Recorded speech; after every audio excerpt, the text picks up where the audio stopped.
मेरा नाम राधिका है। मैं 22 साल की बहुत ही सुंदर औरत हूँ। औरत इसलिए कि मैं शादीशुदा हूँ। मेरे शादी के करीब 3 साल हो जाने के बाद भी अभी कोई बच्चा नहीं है। मेरे पति का टूर जॉब है जिससे वो हमेशा बाहर ही रहते हैं। मेरे घर में सास ससुर और एक छोटा देवर है। बच्चा नहीं होने का कारण डॉक्टर ने बताया कि तुम्हारा पति बहुत ही कमजोर है, इसलिए सबसे पहले उनका इलाज करवाओ। डॉक्टर से दिखाने के पहले मेरे घर वाले यही समझ रहे थे कि दोष मुझ में ही है। जब मैं ये बात अपने सास को बताया कि डॉक्टर ने कहा है कि प्रॉब्लम पति में है, तो वो लोग शांत हुए नहीं, तो वो लोग हमेशा ताने देते थे। जब मैं ये बात अपने सास को बता रही थी तब मेरा देवर भी वही था। मेरे सास ससुर दोनों नीचे फ्लोर पे रहते हैं और मेरा कमरा ऊपर है। मेरा देवर का भी कमरा मेरे कमरे के बगल में है। उस दिन रात का खाना खा के ऊपर छत पर टहल रहे थे, तभी वह देवर आ गया। बोला, क्या बात है भाभी, आप तो बड़े ही सुंदर लग रही हो। आपका बदन की खुशबू से तो कोई भी लड़का आपके पास खींचा चला आएगा। मैंने कहा, चल झूठे चुप हो जा। मैंने उसे तिरछी नजर से देखते हुए बोली, आज बड़ी शरारत सूझ रही है।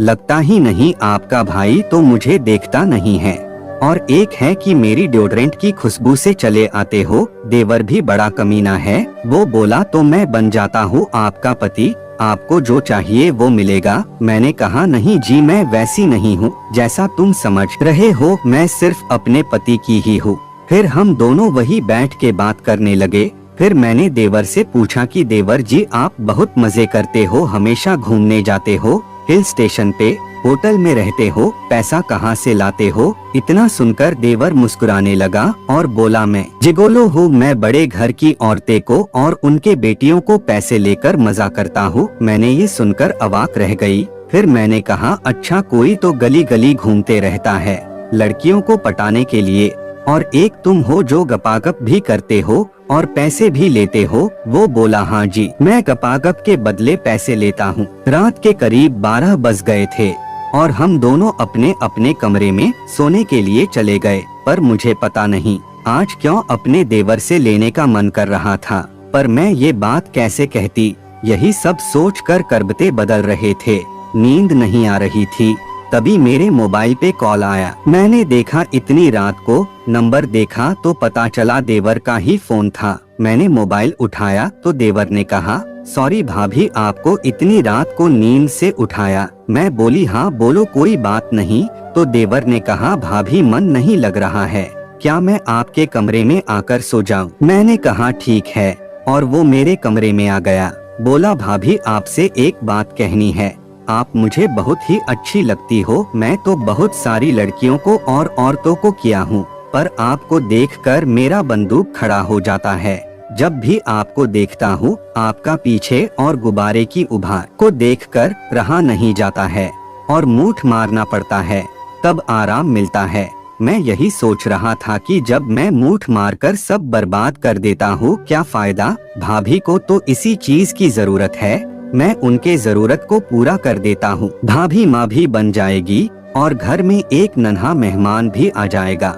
इतना मैं सुनते ही अपने देवर को गले से लगा लिया और चूमकर कहा, मेरे मन की बात आपने सुन ली देवर जी, मैं आपकी हूँ, आप जो चाहे कर सकते हो, पर इस बात का ध्यान रहे कि ये बात किसी को बताना नहीं। उसने कहा, नहीं, कभी नहीं बताऊंगा, और वो भी मेरे होठ पे किस करने लगा और पीछे से मेरे चूतड़ को कस के दबा के अपने हथियार के पास ले गया और ऊपर से ही धक्का लगाने लगा। मैंने कहा, इतनी भी जल्दी क्या है? पूरी रात अपने पास है। नीचे मम्मी पापा सो गए हैं, जो करना है बढ़िया से करो। और वो मेरे ब्लाउज को खोलने लगा, फिर मेरा कवर को खोल दिया और मेरे ऊपर टूट पड़ा। मैं भी उसका साथ देने लगी। फिर वो मुझे खुश किया और फिर बहुत ही ज्यादा टाइम हो गया था और फिर मेरा देवर मेरा पास ही सो गया। उसके बाद मेरे और देवर के बीच ये क्रिया चलती रही। कुछ दिन के बाद मैं माँ बनने वाली थी, लेकिन सबको यही लग रहा था कि ये बच्चा मेरे पति का है। लेकिन मैं और देवर जानते थे कि ये बच्चा मेरे देवर का है, और मैं पहले से ज्यादा खुश रहने लगी। और फिर मेरे पति बाहर भी रहते तो मेरे देवर मेरा ख्याल रखता।